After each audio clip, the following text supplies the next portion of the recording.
December 2021. Across North Carolina, small streets still glowed with Christmas wreaths. The sounds of family gatherings carried from behind glass windows, and people prepared to welcome the new year in a festive mood. But inside a modest home in the quiet town of Cary, a heavy silence was spreading. Phones rang without an answer.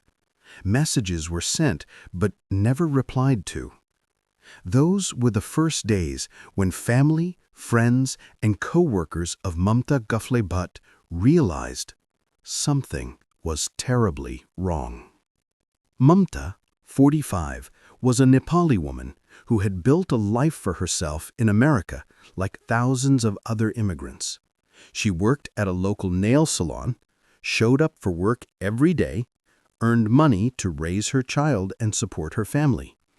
To friends, Mamta was warm, genuine, and always more worried about others than herself. To co-workers, she was dependable, never once missing a shift without letting someone know.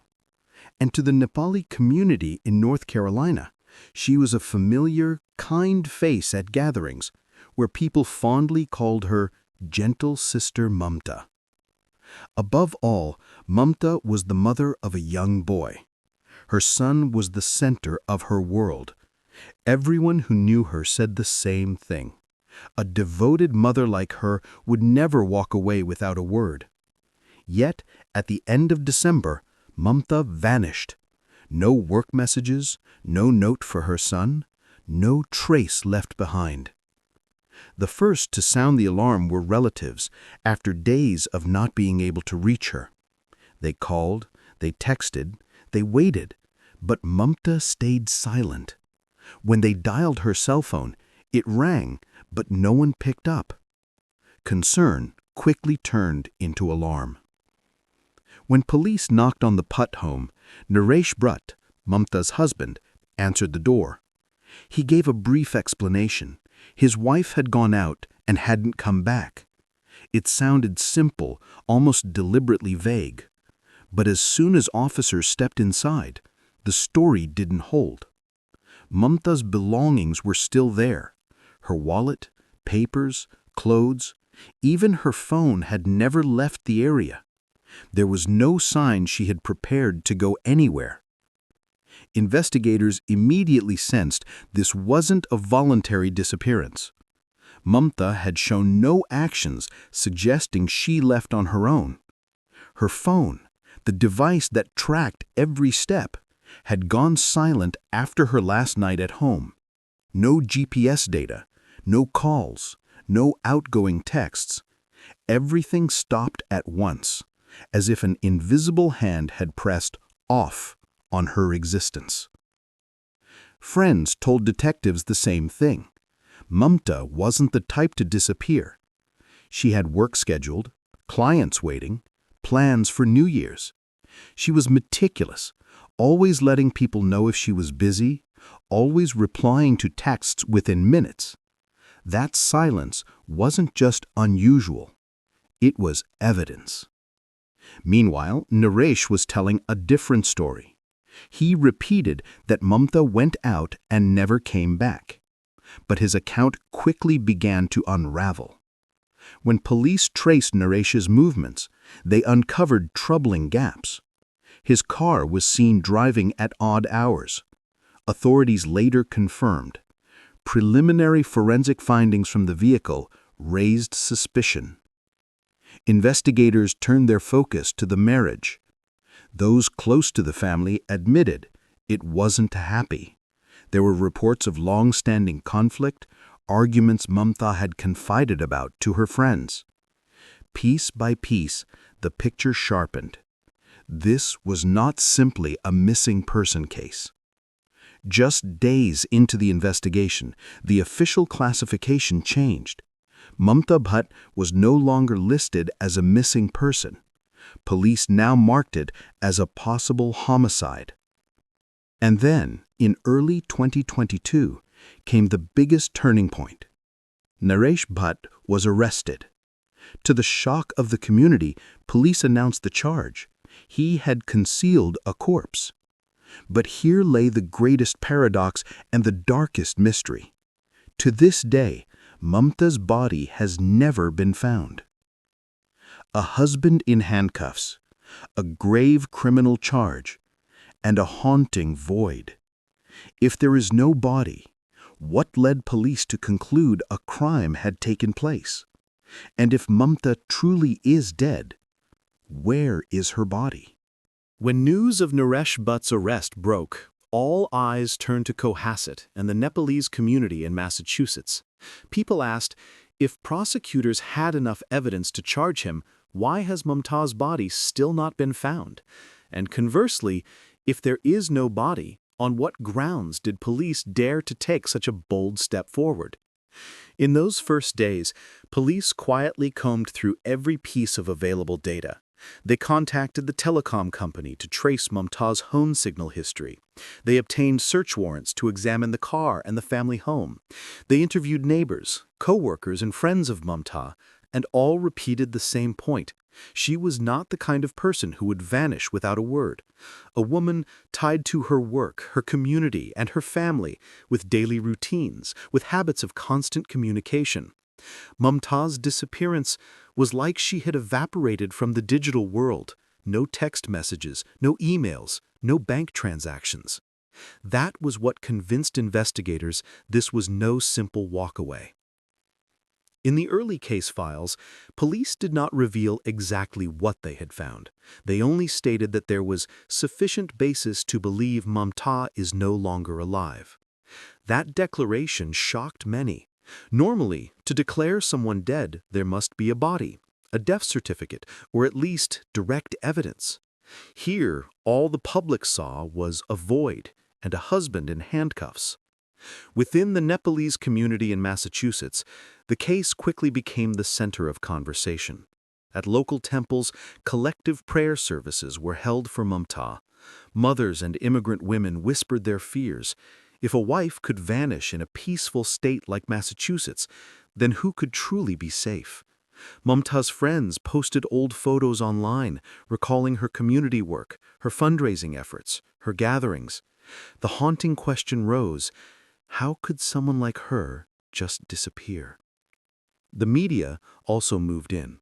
Local headlines screamed, "Wife missing, husband charged but no body found." National outlets began to pay attention because the story carried a chilling paradox. No body cases. Cases where there is no corpse, no direct evidence, yet prosecutors must prove a crime. History holds examples of convictions without a body, but just as many cases collapsed when juries could not look past that fatal gap, the missing victim. In the early hearings, prosecutors pressed their argument hard. Mamta was not someone who would abandon her family.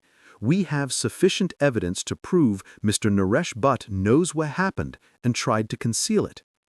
But when reporters asked, "Where is the body?" the answer was only, "The investigation is ongoing."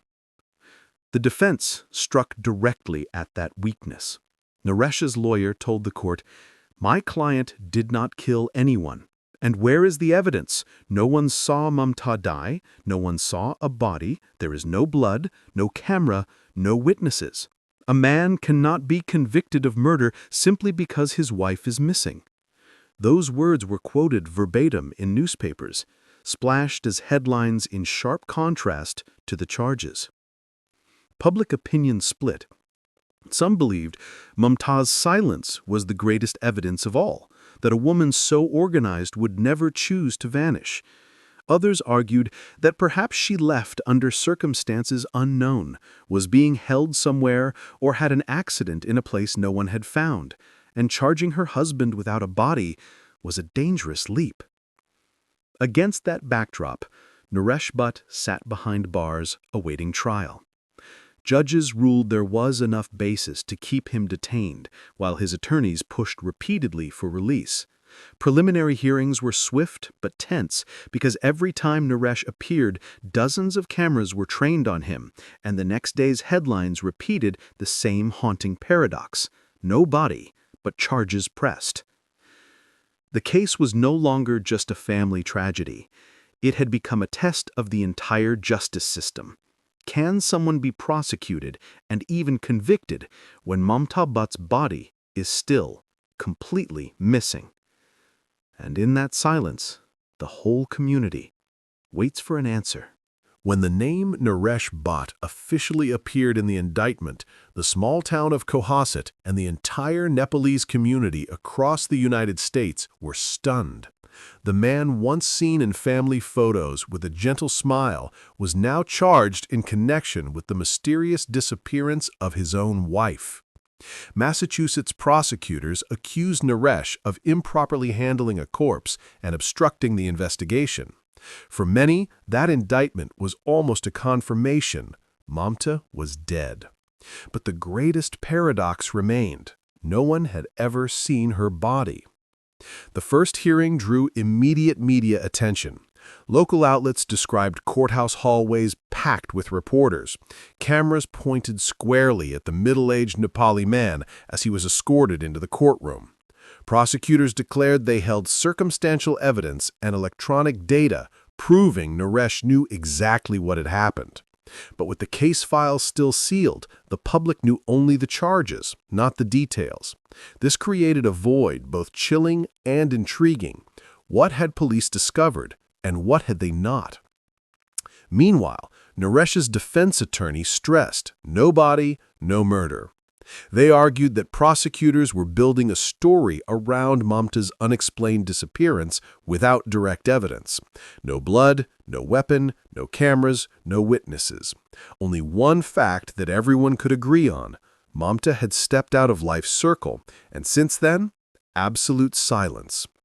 That silence didn't just plunge the Bhatt family into darkness. It cast a shadow over the broader Nepalese community in America. Collective prayers were held in temples and community centers. Other Nepali women whispered about safety in marriage, about how a wife could vanish in the middle of modern Massachusetts. On social media, the hashtag Justice for Mamta began to appear, posts and family photos shared with the belief that her story would not fade away. Prosecutors insisted they would pursue the case to the end. As one spokesperson put it, no body does not mean no crime. They believed there was more than enough to prove Mamta could never have left quietly on her own. Her phone, her documents, her friends, her work, her community all confirmed she was a disciplined, connected woman. If she disappeared without a trace, it could only be because someone made it happen. Yet the U.S. legal process demands the standard of beyond a reasonable doubt. A conviction must rest on undeniable proof. That is why, to this day, Naresh Bhatt has only been charged, awaiting trial, still pleading not guilty. And that very legal gap has split public opinion. Some believe prosecutors have enough to convict. Others believe this could end as a no-body acquittal, an acquittal simply because there is no body. More than a year has passed since Mamta vanished. No body, no confession, no final answer. Only children, family, and a community still waiting for justice. And above all, only the cold silence of Mamta Bhatt, a silence that now stands as a question aimed at the entire legal system. Can we truly convict a person based only on the absence of another? This is not just a question for the court. It is a question for all of us. If you followed along this far, leave your thoughts in the comments. Do you believe Naresh is guilty, or is justice being driven by a theory? And don't forget to subscribe to the channel and turn on notifications, because we'll continue to dive into cases where sometimes silence is more terrifying than a gunshot.